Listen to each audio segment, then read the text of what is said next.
is the point to start with. What should we be doing?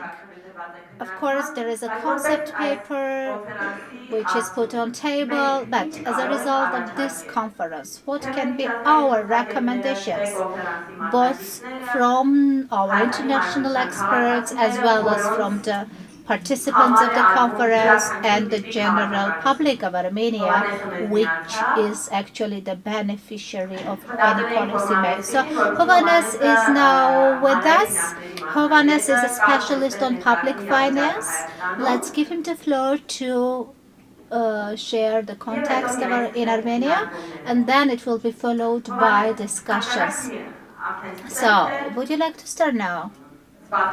Or should we wait for a while? So, in the third session, we will try to be more engaging, more interactive, and talk about the alternatives to the government proposed solution based on yesterday's meeting and also the information that we get today. So you are just joining us, but still as a expert in public finance, have you been following the public discourse on this, and can you share with us what's going on in that regard? Thank you for the invitation. These are very important public discourses, and it is very important that we have representatives of the government. To put it shortly, the professional community raises the point that the burden of direct tax is being cut, and this burden is shifted to the indirect tax. The flat income taxation applied both to high income earners and low income earners is the same level. In this regard, the principle of vertical justice and fairness is being violated. Representatives of developed countries know how it is important to ensure income redistribution and follow the logic of equality in a society. In this regard, because the process is now already ongoing, and there was a political promise made that income taxes will be reduced and the profit tax from direct taxes, direct income also will be reduced. So in order to cover the gap of government revenue collection, they are trying now to shift this burden on indirect taxes, which includes consumption taxes. And I bring this example very often, that for the earners of up to 150,000 AMD per month, this 23% is still relevant, but making within their consumptions, because there will be more excise taxes, their purchasing power will be reduced. These are around 450,000 people who are registered earning this level of wages, and their level of prosperity and well-being will decline. So the tax code requires amendments to the tax codes require more meaningful engagement and more meaningful analysis. We haven't seen it so far. Maybe the Ministry of Finance has such analysis, they claim to have, but still this hasn't been yet shared with the public, and I'm sorry for it. Since our legislation requires to do regulatory impact assessment, and in this regard I would like to make one more highlight. Attention should be paid as to what is the purpose of amendments to the tax code. The objective is written in the first section of the justification, claiming that they want to increase the competitiveness of the businesses, competitive advantages. During last consultation, I have mentioned that if we are measuring it based on international indicators, why do we use international standards because the government also prioritizes international standards and indicators. This is the Global Competitiveness Index, and Armenia is in top first among 26 countries for labor tax. Germany is third for Global Competitiveness Index. We are on the seventh rank. We rank the 70th. Still, to increase the competitiveness by raising the income on tax on labor income. This is really nonsense. I think that if there would be any other emphasis and there would be any other logic, maybe we could have understood it. So, to put it very shortly, the chain of logic, when we compare the activities, we see that this is a purpose in itself. They are simply meeting the promise, political promise. The Prime Minister has promised to reduce the taxes, they are doing it, and the Ministry of Finance has to somehow justify it, but not successfully yet. So this much, I don't want to take much of your time. This is it briefly. Thank you. Mr. Poghosyan wants to comment on this. Thank you. So, if I'm sorry if I'm just jumping in, but I'm very sorry, Mr. Avetisyan, that you just joined us only now. I don't want to go into the reasons. I'm just sorry that you came only now. So I'm not going to talk about what I have already shared in my previous presentations. Simply, I would like to address several points. Just a general remark, general comment. My request to you: do not take the right to uh, to qualify like nonsense or something. You don't have the right to label something as nonsense because of course you are specialist in the field, your voice should be heard, and these types of meetings are a place to listen to you, but you shouldn't be labeling some things. You don't have the right for it. You are very much interested whether the analytical materials will be published or not. I have already expressed my readiness that a group of participants of today's conference will be formed and they can come to the Ministry of Finance where we will share with them the output, the mode of our general economic balance model. And during previous discussions, I also promised that in the public we will start a disclosure process, and most probably the justification will be for adopting the amendments will be replenished, and outputs of microsimulation models and application of the economic balancing model will also, these outputs, be attached to the justification, and we will actually see this practice, this culture, that justifications with relevant analysis will be also in the future shared with the public. I understand that maybe public or the expert community need more information attached to the justification. This much. So this platform is also for the purpose of communicating the draft of the government to others, to the public. There is a question. There was a question, or rather a comment. It is not a question. It is a comment.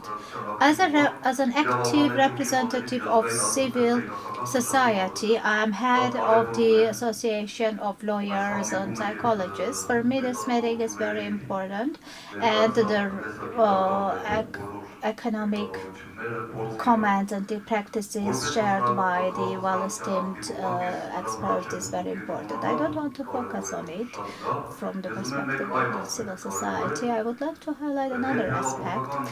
In post-revolutionary Armenia, we see two major issues in the economic field. First is to make the Armenia attractive to investors. And second, ensure design and strengthen mechanisms for ensuring social equality domestically. So for us, it is now a question to answer which one is a priority for us from the perspective of the public at large. If we define the priority, then determine the priority, then it will become clearer for us. If we can advocate and explain to people that in order to make our economy stronger, we need investment, and if people have this general sovereign or state-oriented mindset and join us and in this effort, then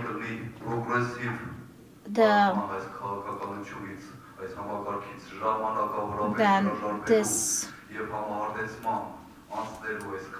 the step of temporarily switching from progressive to flat taxation will be understandable, comprehensible, and justified for the public. We need also to develop this legal culture and also use the practice or experience of different economies. Then we will be able to achieve results. For me, I believe that the comment of economists only is not clear or fully understandable for the public. Therefore, active civil society members should also be engaged to organize debates, seminars, trainings, not to hurry, to be tolerant, and to ensure that people understand what's all this about, to be mutually understood. Okay, thank you. I just wanted to raise one point because it is not the major topic of today, but I have the feeling it played a role in many arguments, and that is the relationship between inequality or equality and growth. And I have the feeling that in some heads this is a sort of an either-or question. You can either have equality or growth.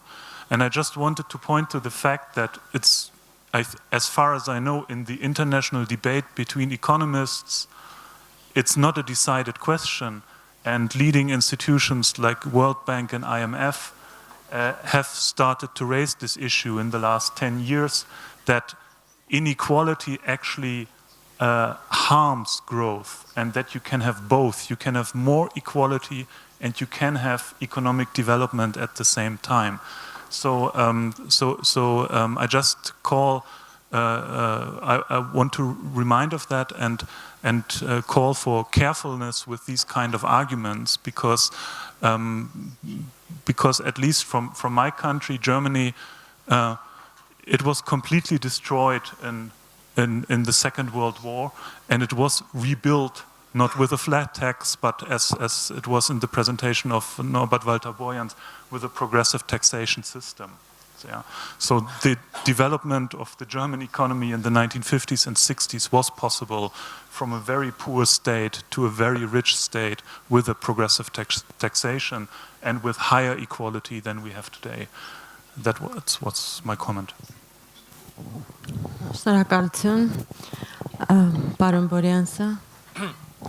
Let me add that I think it was not also because of a very progressive taxation, but the taxation was one of the sources to keep the society together. In Germany, we had over decades after the Second World War a smaller gap between the rich, the high incomes and the low incomes, and it changed during the last 10, 20 years, that we had a kind of, let's say, Americanism. That was when, for instance, when Daimler and Chrysler came together, and afterwards they divorced again. So that made a big difference, that today in top companies the CEOs or the board earns a factor 100 of the average income. That was not during the first decades, and the first decades were the important decades for the growth of Germany. So, and the question in the beginning, where the question, what should be done first?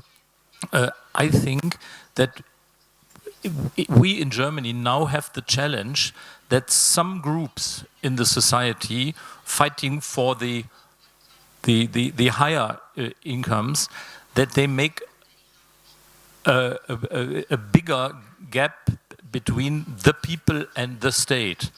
And that is a problem because, for instance, in Scandinavia, it works very well because the people are much more aware of being the state themselves than in Germany, and that is one of our problems also with populism and with lobbies, that they try to make a ditch between state and people. And that is not very good for the growth of the future. So, and I think that taxation is very important to make this gap smaller and to make more aware that we are one society. So I think you have to do two steps. One is to improve the trust of people in government and state against some of the lobbies. And the second thing is that is always necessary in questions of tax. You have to have a high control level. What is paid, what is earned, and to exchange, to report these figures to the financial authorities.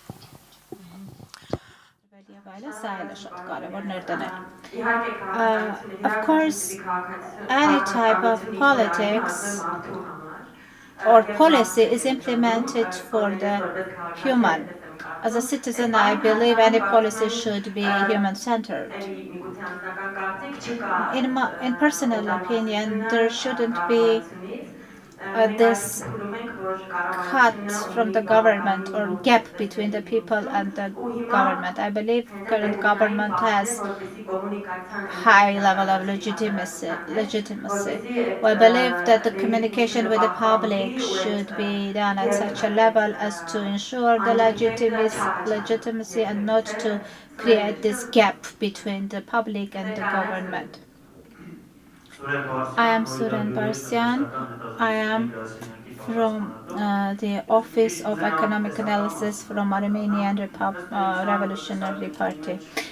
So economists have generally shared the opinion that there is contrast between equality, social equality, and growth.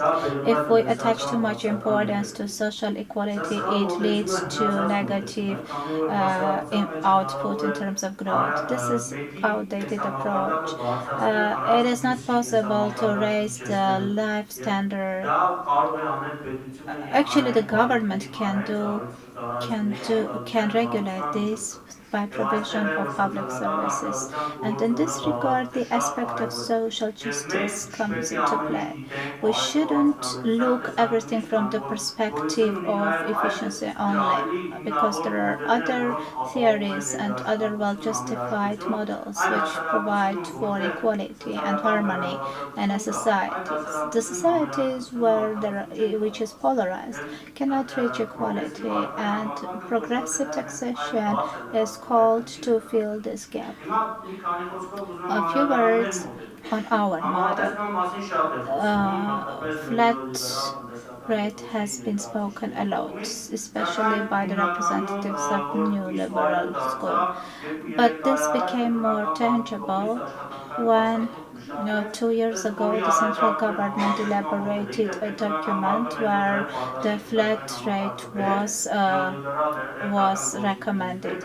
The the Central Bank of Armenia actually was the initiator of introduction of mandatory pension system into Armenia. The central bank actually, the goal of it is to create long-term cheap money for the finance system.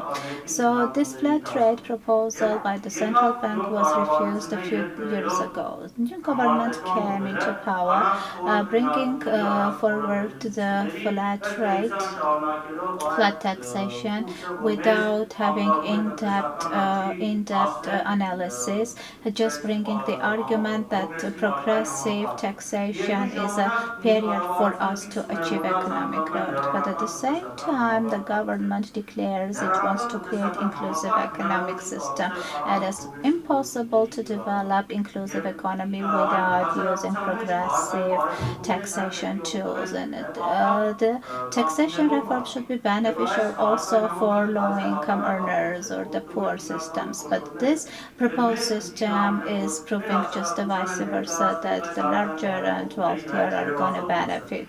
So there is also a hidden aspect to these reforms. I spoke about the indirect taxes. Majority of our society, also the middle class, that is happy that they're going to earn some more pennies, but they are not aware that they will have to pay more taxes through indirect taxes, while the lower income people will have to pay more. In terms of VAT and also in terms of excise tax, VAT will be topped on excise tax, and it is going to be really a regressive tax. So we have a policy to improve our taxation policy, but it shouldn't be done in a rush.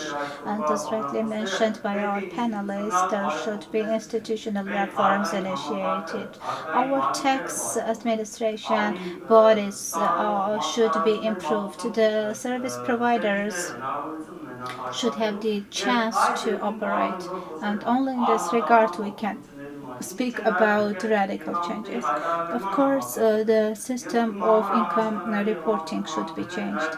For me, it is incomprehensible also the taxation of basic salary.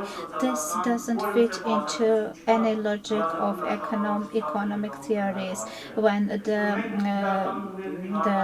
salary below the basic or below the minimum is also taxed. This is not in line with the social and economic context in the country. Thank you. We also have another comment here.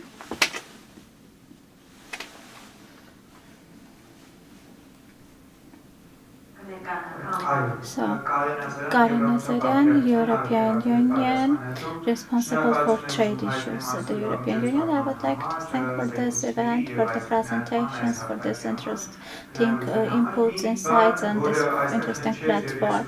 Something that was spoken about, and I want to support this point, is that we have a problem in communication, that the government has its own plans. At expert level, maybe these plans are comprehensible, but to larger public, there is a problem to communicate it to the larger public. I'm an economist myself by background, and for me too, there are some unclarities, and when I try to bring together the tax reform program, the government program, still it is not clear for me what is the way forward. In this regard, my question goes to Mr. Poghosyan.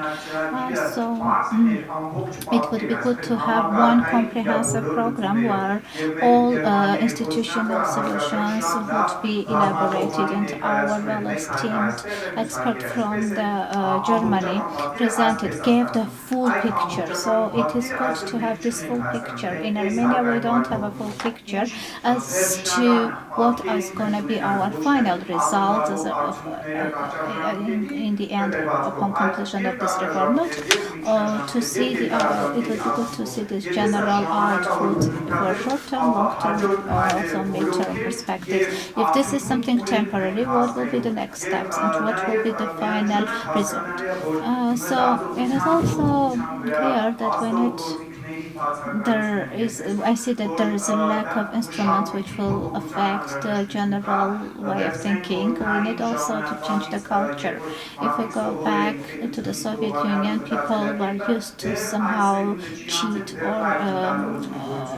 and rob the state, and at the same time this culture comes from the Soviet period, and we have a dominating culture of hiding taxes rather as compared to other countries. If we look into Scandinavia, we see their culture that it is very, it's a shame to hide taxes or to evade taxes. So even if the government would explore all its tools to enforce better control, still we won't achieve the desirable result if the necessary changes in the culture and way of thinking are not there. So my question is to you whether there is this system-based approach and understanding of what we're going to have in the end. Thank you.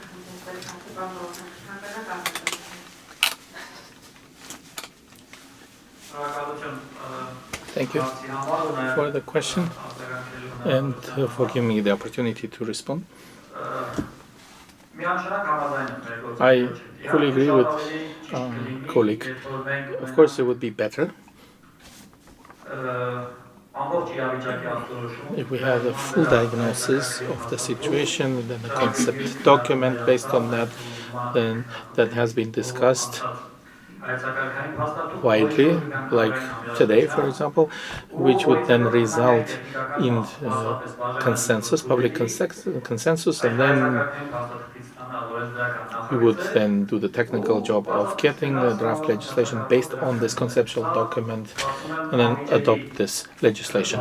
There's no argument against that at all. And hoping very much that we'll get there. Why things happen the way it is now? You can say that the government is discussing its program now today, but at the same time we're talking about tax reforms. Maybe there is no full economic policy doctrine, but we're starting tax reforms already. This dialogue happens also inside the government, believe me, and this is normal. But another thing I wanted to mention is that these changes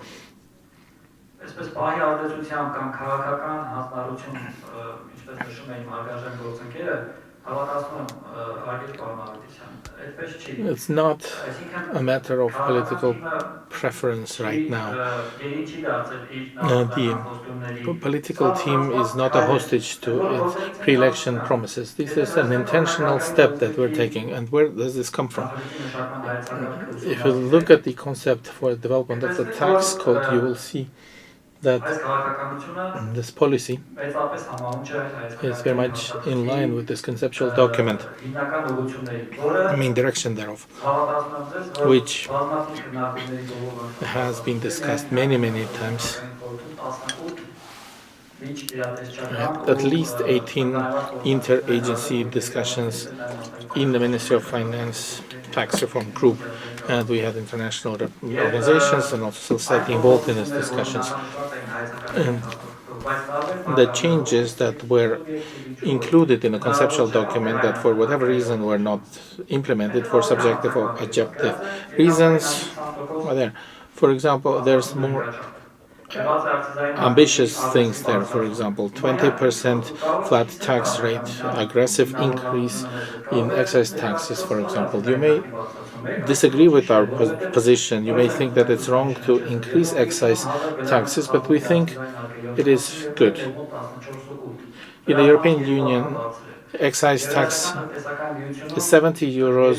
Here it's 14 euros. In Georgia, it's at least twice as high as here. So we see a lot of unused potential here, which we think we should be using. And by using this, we will try also to reduce the burden from income tax. So that's another conceptual approach. And I hope that this is not the end of tax reforms, and we will have a concept document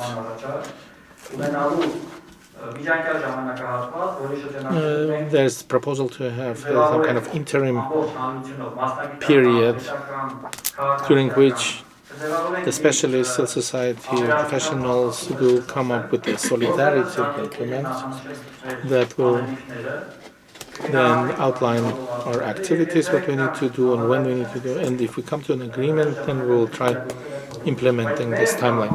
But we think what we do now needs to be done as quickly as possible.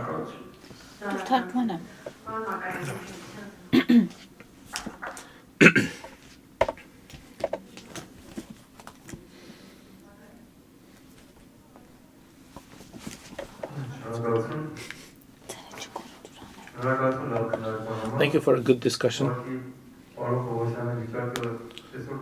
Mr. Poghosyan is going to be in a difficult situation because he's the only representative of a government agency.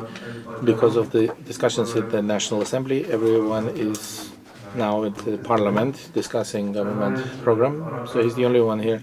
So I suggest that instead of having this kind of a dialogue and question and answer, we should have a more of a global discussion, I think, because the format of today's discussion is about creating some kind of models. I wanted to say the following.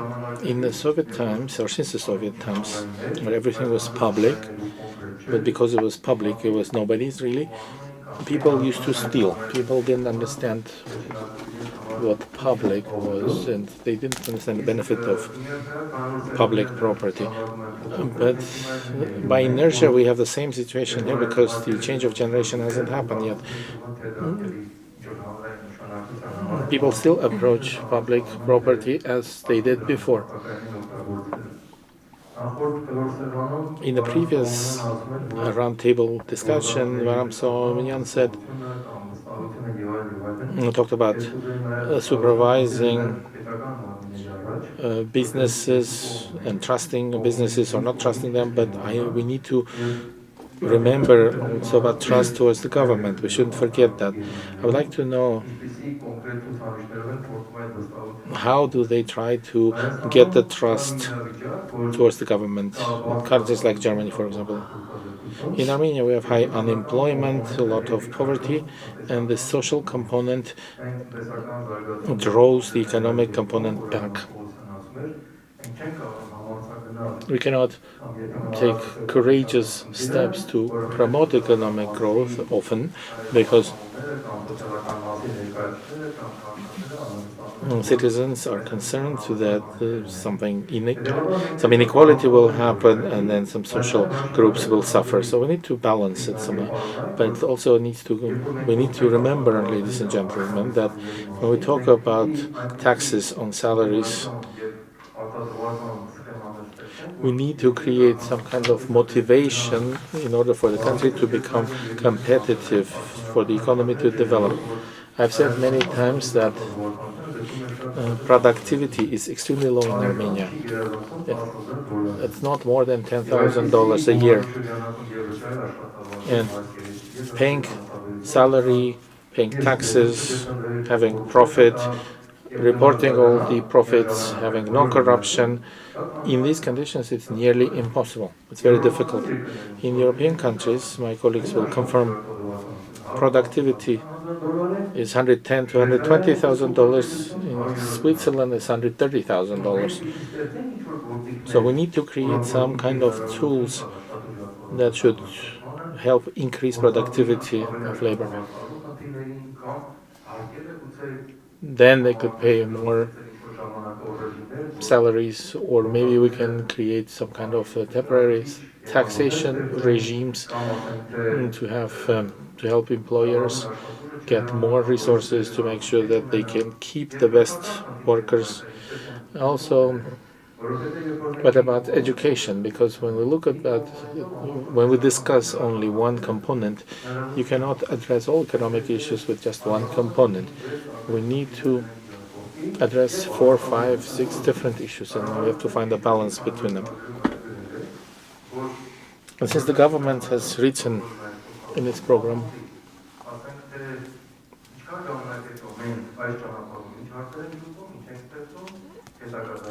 we need to develop some kind of timelines about what we need to do, when we need to do it, and this transition times and periods should be very clear and visible,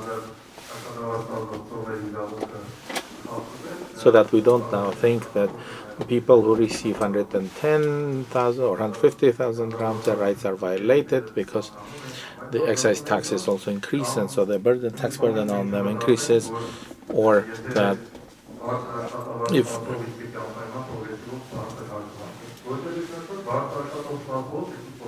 and then that we have to tax more people who receive more salaries.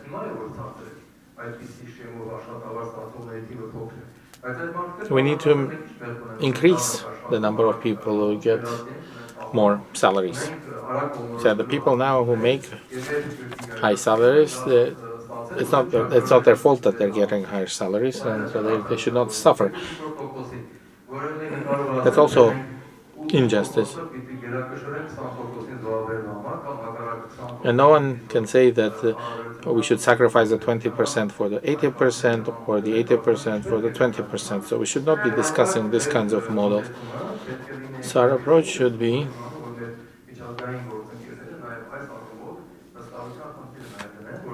to also talk about trust. Our international colleagues talked very well about the quality of public services. That public services should be have high quality, on time.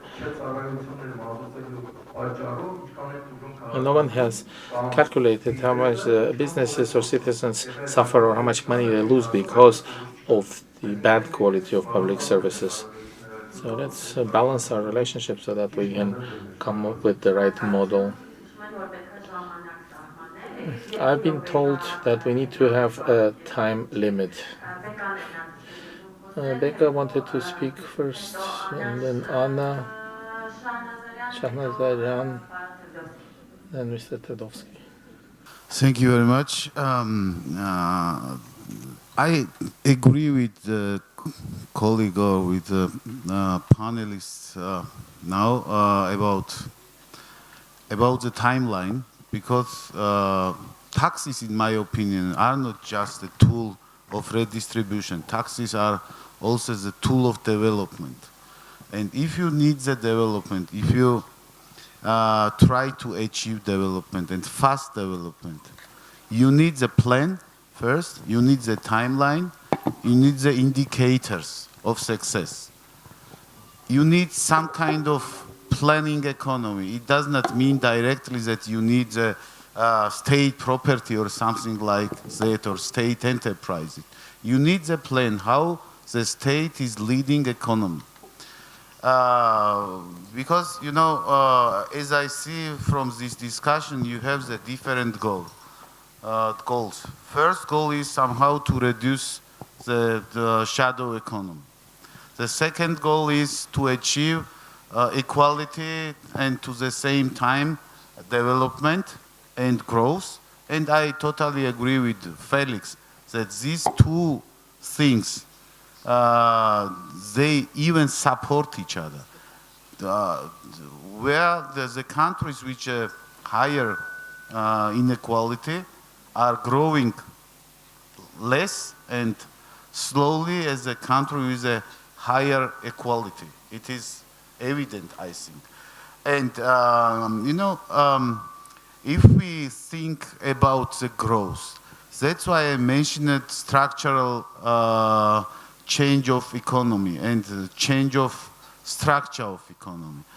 Because, you know, what kind of sectors of economy you try to develop and what kind of sectors economy should grow. If you will let the market only with the low taxes act as a basis of economic growth, believe me, you will have growth in the banking sector, you will have the growth maybe in the construction sector, which will destroy whole space of cities and so on, and you will have the growth in such sector like mining and so on, but you will never achieve the growth in the high productivity sector, because at the moment, nowadays, the competition between high productivity sectors in the world market is quite high. And without the state support, you will never achieve the economy which is based on the knowledge, which is based on the high technologies, which is based on without state interference and without state leading. Market could not create it anymore. Because if we see the experiences in different countries, for example, South Korea, Taiwan, Singapore even, and so on, it was the state capitalism. State was the leading the market, and state was directing somehow the market. You know, for such kind of development, you need the money. This is a problem. And now we are facing the second challenge, how get the money? If you try to get the money through the flat tax, believe me, the purchasing power of half of your population will be reduced, and through this reduction of purchasing power will suffer your business. I'm not talking now about equality, I'm not talking now about living standard of the poor people. I'm talking purely about economy. You need somehow the demand side economy. And demand side economy through the flat tax you could not and would not achieve anymore if you introduce the flat tax. And my advice would be, think not only about the income tax. Because, for example, we have in Georgia very low property tax. In both countries, in Georgia, in Armenia, the privatization process went in the same way. Some oligarchs came from the Soviet time, catched all kind of state properties. They became private after that. And after the collapse of the Soviet Union, where the economic ties have been destroyed already, they had only one chance to sell them or to freeze them somehow. And if you not increase the taxes on the properties, lot of properties which at the moment does not participate in the market, they will stay so empty without any participation in the economy. That's why please think not only about income tax, think about taxes completely. Thank you very much. I have a question. If the flat tax is adopted, a person who gets more than 150,000 drams a month, the taxes increase.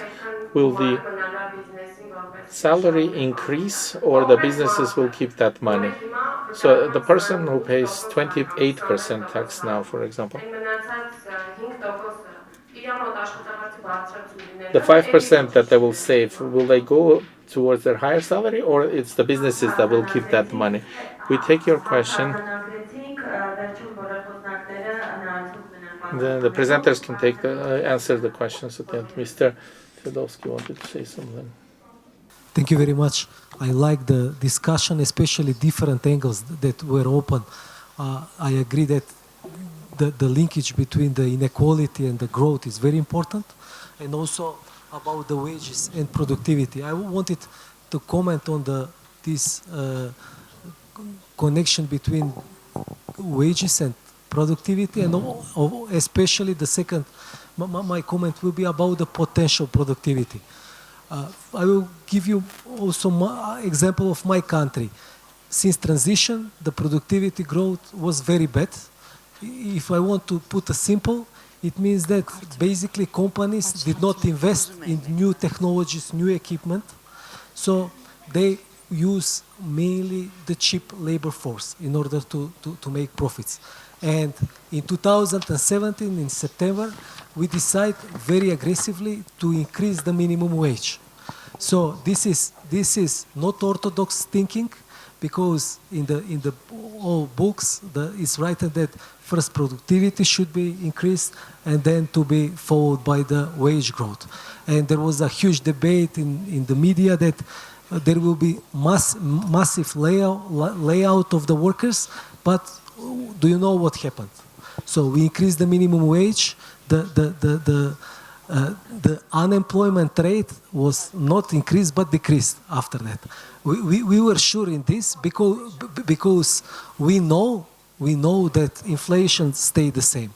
We know that if you compare our GDP by the income method, we know that since transition, the proportion of the profits in the GDP increased, but on the price of the decrease of the share of the labor.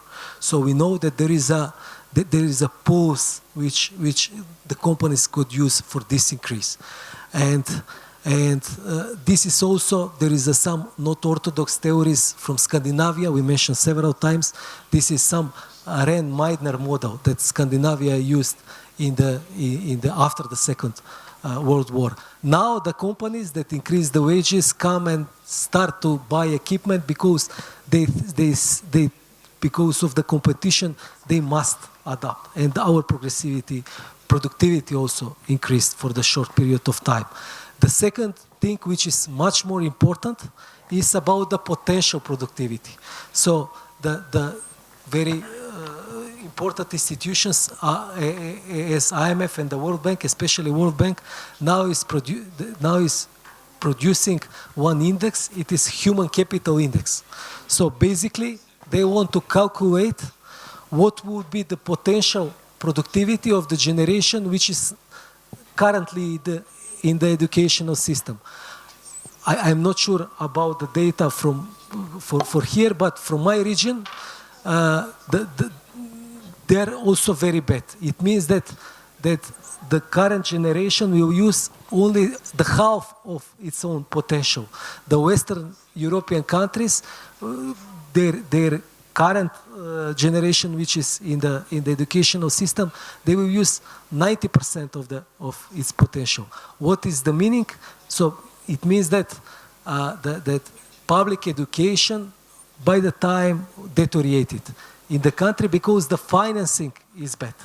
So there is no proper financing, and in most of my region there are a lot of new open private schools, and only if someone is rich or very rich could allow their children to go there. This means that inequality is extremely important, not only now but also for the potentials of the future generation.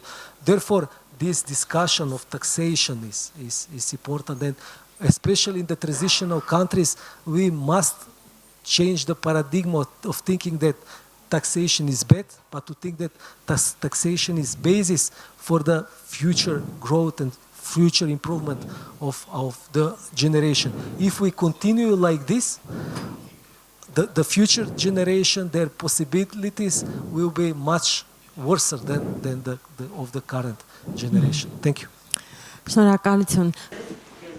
So I'm Luba, I'm an economist. About the implementation of tax policy, it's clear for all of us. If there is no production, manufacturing in the country, this means that it's not going to work. So, secondly, having been for many years now have public officials retire, and what they get, they pay 65,000 per month, but when they retire, they get only 38,000 or 40,000 as a age pension. This is a topic of interest for our public. Startups, new businesses, SMEs, they want to register their businesses. What would be the government support to SMEs and startups to be really encouraged and start business operations? So if somebody works only half a day, so what should be the tax applied to such employees which work only not half time, not full time? So short, please.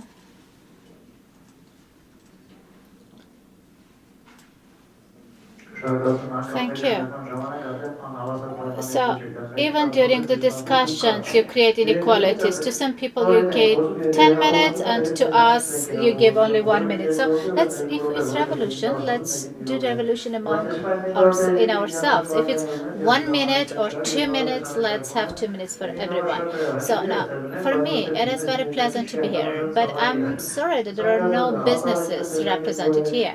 Any type of anyone knows that businesses are the driver of the economy, and I know some of the people, 40% here who are here are not specialists in the field. They just like enjoy being here, meaning that those business operators who should be very well informed of this are actually not informed. And as a recommendation, Mr. Poghosyan, I'm the initiator of Armenian brands who are soon gonna have an Armenian brand. They are the catalysts in their respective sectors, these people. So, make this recommendation, cover it on Public One TV.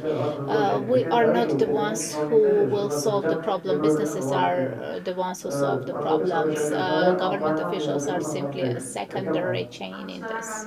Thank you. And for any policy is for all of us, for the public, also non-specialists, and this is a platform to share this policy with everyone, with all those who are interested in this topic.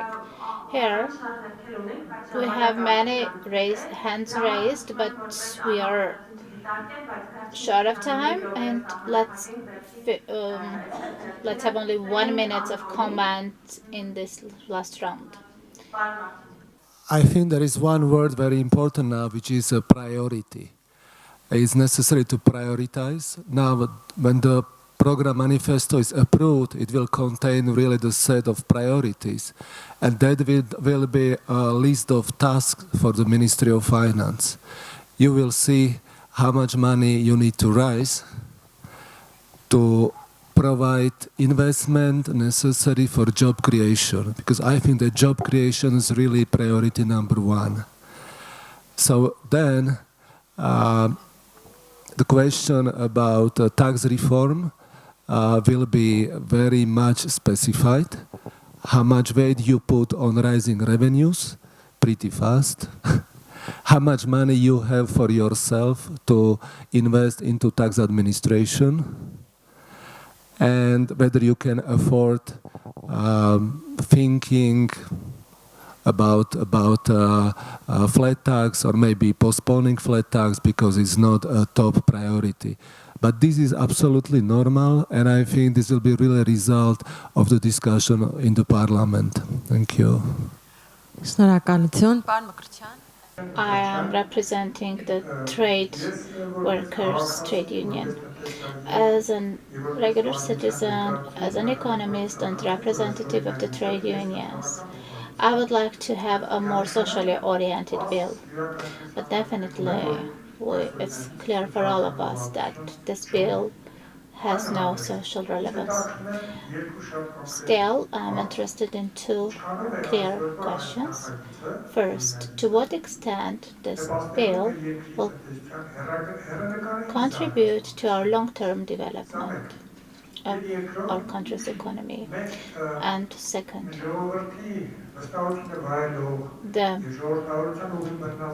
the government, which enjoys the full trust of our public,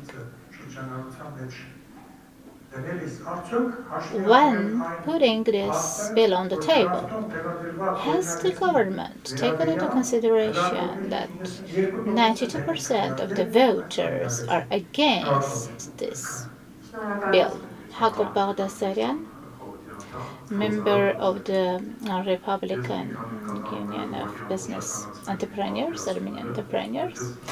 Just in my personal opinion, flat taxation has been discussed for 1 year now.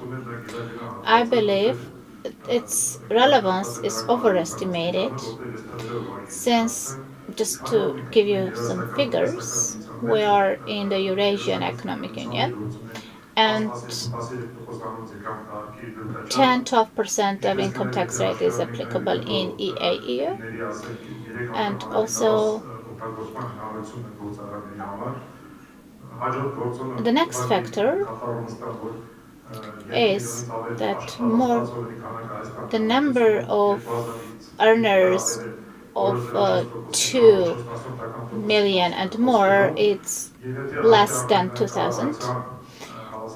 And also having in mind the very literate approach of the government, to put it roughly, to get benefits from problems. So,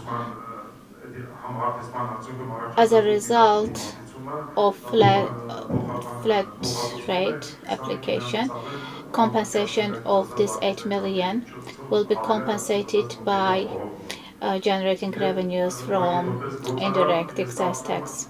As a business representative, I believe there are a lot of things to do, and there is the commitment actually for it. Over the course of past decades, this word reform has been really misused in our country. Not every change can be considered as reform. If it's a reform, if it's called reform, the beneficiaries should immediately have a comprehensive picture as to who's going to be vulnerable to these changes, who's going to benefit from it. And also, as an employer, we are ready to sit together with the really caring people, new elected government, to share our comments with them, and also to point to them those sectors of economy which will drive the creation of favorable environment for investments for the country. And the last comment, and then if there will be somebody will want, we will give the floor to the panelists to reflect. So, I would like to mention that we have been discussing this for quite a long time, but we are missing all the practical aspects of it. For instance, in the regions, the average salary has been more than 60,000 AMD for only a small for quite a while. So even in large factories, employers do not register their employees, thereby evading taxation. Instead of addressing these particular issues, we are taking quite a different path, trying to change the taxation framework. But the taxation framework will definitely not going to lead to a situation where the employers would register their employees. It won't help the people who have to survive on 55,000 AMD per month. So let's have a glance at these people and analyze the problems of this particular strata of the population, trying to understand, to create a favorable taxation for them, and not just to bring to bring everyone on a level which is suitable or convenient for the middle class, and then start discussing the topics. Now let's try what to do, and let's try to do it together. You know, it's 10. We're already ahead of time for 10 minutes. So, do our guests have something to comment? So let's give them the floor for their reflection, and Felix, if he wants, can sum up. Let's start from Mr. Poghosyan. I would like one more time to thank for organizing this very constructive and motivated discussion. I have recorded the main thesis that have been discussed. I'm of course a very small particle of the larger team which has come up with this initiative, because other colleagues are not here today. I would like to, whether I share your messages or not, but simply I will share it passage to my colleagues. And then I would like to make some comments about Georgia. It is very important to have the vision. What we want. Definitely we don't want to have an economy which is mostly oriented to internal consumption. We definitely don't want to have the gaming share of gaming sector, a big share of the gaming sector in GDP, and not to have proper share of export-oriented sectors in GDP. That's why we are shifting, we will be applying profit tax to gaming sector. One shouldn't underestimate the potential of property tax, and in the second phase of our reforms we are going to definitely cover also the property tax. When I was speaking about taxing an individual, I mentioned that there is a two-way: either you tax the income tax or you try to progressively tax the property that has been acquired from this income. So there were also viewpoints about that who are the beneficiaries of this system, the higher income earners. Of course, this is also well justified, but at the same time, our plan is to implement equalizing policies in other sectors as well. We have identified that banks, insurance companies, as a result of these changes, will make savings of 4 million taxes. Of course, we don't believe that the financial sector is the one which needs to be gifted this 4 million. This is a sector that creates great profits, of course. But the essence of equalization is to revisit the rate of state duty and to increase it for banks. When we see that the rate of state duty for credit organizations or banks, we see that this is really funny. It should be multiplied several times, because this 4 million savings from taxes will come collected to the state budget as state duty. People should not have the impression that changes are being done to the benefit of the banking sector or for ICT. This is not the case. Thank you. Mr. Borjans, would you like to reflect?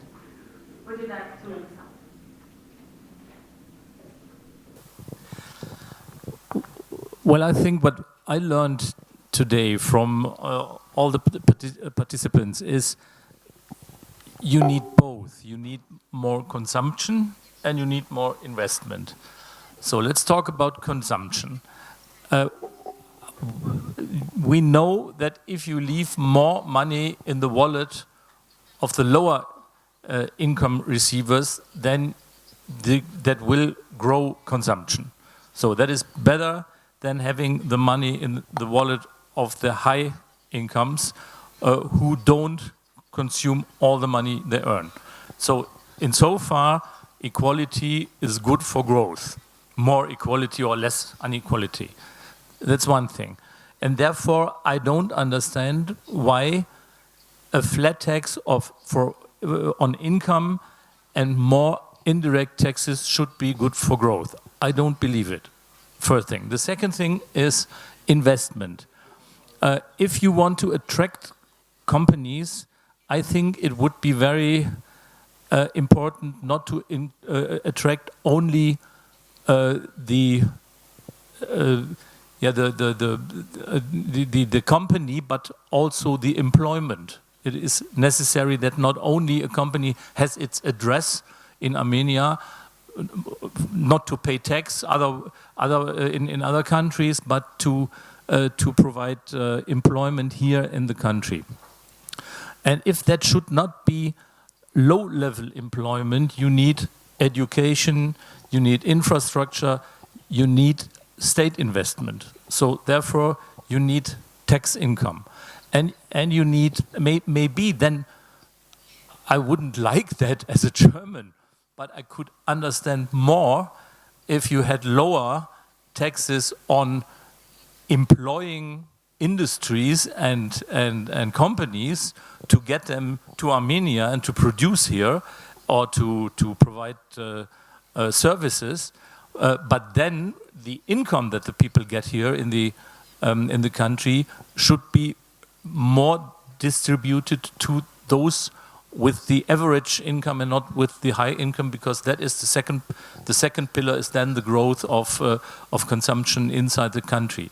So all these regards for me are not, it is not convincing to try to get there with a flat tax and more indirect taxes. That's the only thing that I don't understand it. I discussed a lot during this day. I must say thanks for this debate. I think it was important. I clearly stated my experience, my positions. So now I'm only wanted to say that with all my heart I want your country, Armenia, your growth to be better and the living standard to increase. Also the government to have results. I congratulate to the Deputy Prime Minister. I know how important and difficult is the work of the Ministry of Finance, and I wish all the best. So what worked in Slovakia, just to add, we established analytical capacity at Ministry of Finance in 2002-2003, and this survived and works. It is inviting and cooperating with external members on different committees from expert community, and it's very transparent. This was very good. Second thing, we established, and I led actually this work, kind of private-public partnerships with help of doing business. You have a questionnaire there, which helps you identify bottlenecks in communication and some administrative problems. Quite often it's really just about communication. Quite often we got very good information, what are the problems, and then we could solve it. So this worked too. Finally, what worked was, and we are all small economies with limited human capital. So we had to be very careful how to use it properly, not to waste it in long discussions on something that looks nice but doesn't lead to results. This, again, as an approach worked. And what did not work, and I didn't mention it here, in 2012, our tax system collapsed. Our tax refunds were calculated by pencils and calculators. The IT system completely went down for a period of several months. Several months was like the peak. It took, of course, much longer. So what we had to do, we had to open tax controls, because under our legislation, you don't pay refunds. So you can imagine what happened to businesses that basically credited the government with their tax refunds they were entitled to on VAT. And this is not good for business, and it's not good for government. We were not able to even to be linked to international clearing systems and so on. So I wish that you don't go with this experience, and I wish Ministry of Finance that you raise enough money also for your tax administration system, because this is very serious. Thank you. I would like to simply draw your attention to 2 points. First, in fact, the approach that lower taxes are good for the businesses and for investment, these stories, these narratives coming back from the 90s, and also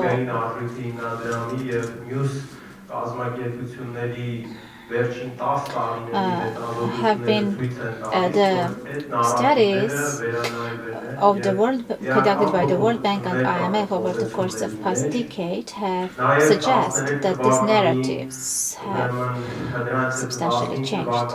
In 2015, the IMF reports suggest that higher inequality in income damages the growth. They recommend not high, but some type of redistribution that could help to overcome the inequality. And the experts of these international organizations point that this is important and relevant for growth. OECD report also point to the same direction. Maybe, and the second, maybe we didn't have the time to dwell on it in detail. It is interesting for us. We know that from 2017 there has been a new government in Macedonia, and Mr. Tevdovski noted that the government is trying to promote productivity by applying some other instruments, including also higher basic salary, or creating some other incentives for the private firms. In this regard, it can have more positive outcomes than any other shifts in terms of flat tax. So I thank all of you, and now the very, very last speech to Felix. Okay. Is it on? Yeah. Don't worry, it won't be long. I just want to thank everybody for participating, for the high interest in our conference, for the international guests who cut time out of their busy schedule to come here, and especially to Mr. Poghosyan, because I think it's exceptional that a deputy minister comes not only for his speech and then leaves again, but is here, stays, and sort of discusses the proposal of the government with us until the very bitter end. And I think that's very encouraging, and I hope this style of government is going to continue. And I think if all policy proposals can be discussed in such a constructive and interesting way, that's already an achievement, and I really wish that it will go on like this, and I'm looking forward to that if it does, and we as Friedrich-Ebert-Stiftung are ready to engage in this kind of debate and bring, as you've seen today, not only the experience of Germany, but also of different countries. I say again, we have this large network. We are working all over the globe, except for Australia. But if you lobby us, maybe we can also open an office there. But basically, if whatever international experience of countries that are in a very comparative situation with Armenia can be useful, we can try to bring it here. And so, thank you very much. I'm sure we are going to continue this discussion. Last thanks go to my colleagues, to our partners at Diskurs, who took a lot of work to organize this conference on quite a short notice, and of course to the translators who did a great job today in helping us to understand each other. And so thank you very much, and hope to see you soon.